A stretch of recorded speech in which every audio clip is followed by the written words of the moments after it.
Monday, 4th of March, 2024.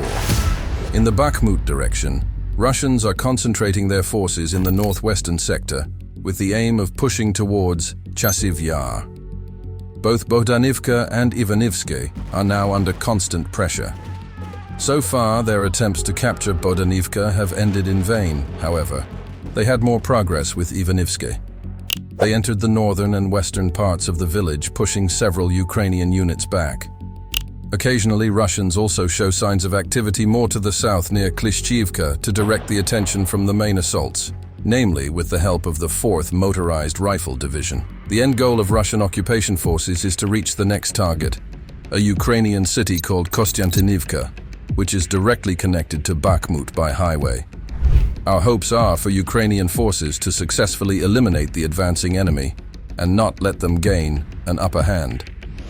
Tuesday, 5th of March, 2024. Ukrainian forces successfully destroyed yet another ship of the Russian Black Sea Fleet.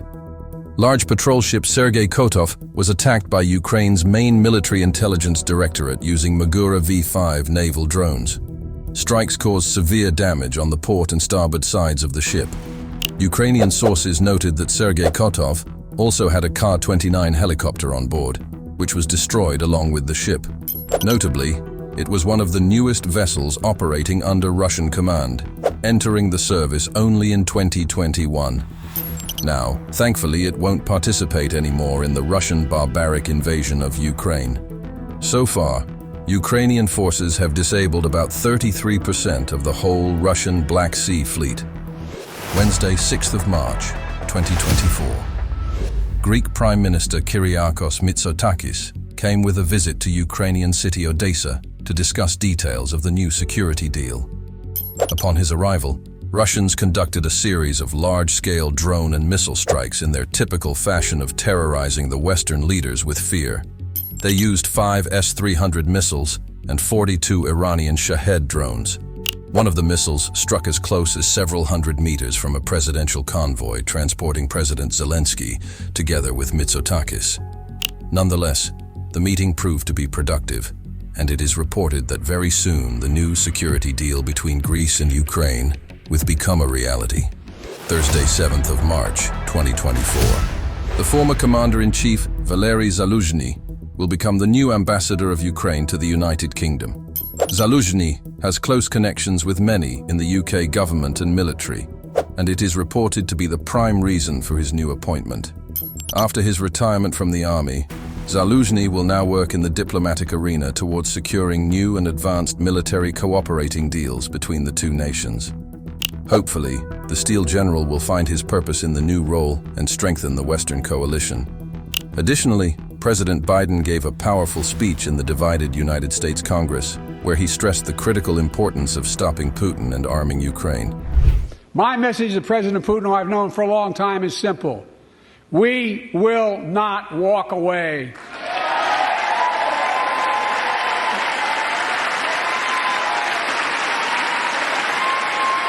We will not bow down.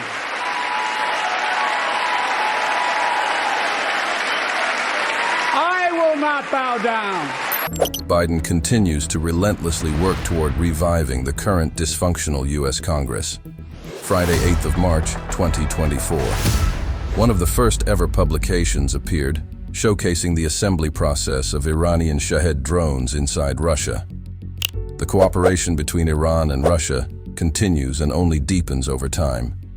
Shahed drones have already for a long time been one of the prime choices of Russian forces. The new footage definitely gives an idea that soon we might see an even further increase in their usage in Ukraine. Nonetheless, it is still unclear what is their current rate of production and how fast are Russians able to receive the needed components. Saturday, 9th of March, 2024. France is emerging as a new champion of aid to Ukraine. With the internal dysfunction in the United States and the unwillingness of the German Chancellor to provide Ukraine with necessary weapons, Emmanuel Macron has been making several powerful statements aiming to take the lead of the Western coalition. Both Macron and the French defense minister stressed the importance of arming Ukraine and defeating Russia. mentioning that inability to do so will lead to war on NATO soil.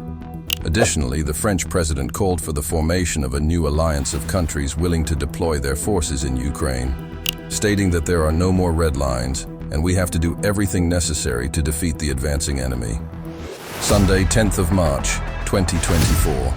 As part of their occupation strategy, Russians have already opened early voting for their so-called presidential elections in the occupied regions of Ukraine.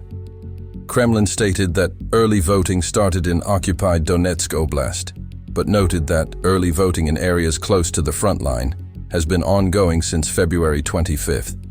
Their aim is to falsify votes and fabricate a large turnout of Ukrainian voters to fuel their propaganda machine. Russians continue to violate all the principles of international law, subjecting Ukrainians to an inhumane occupation, proving time and time again to be the world terrorist state number one. In conclusion, during this week, Ukrainian forces have eliminated 6110 personnel, 83 tanks, 190 APCs, 256 artillery systems, 11 MLRS, 237 UAVs of operational tactical level, and 11 anti-aircraft systems.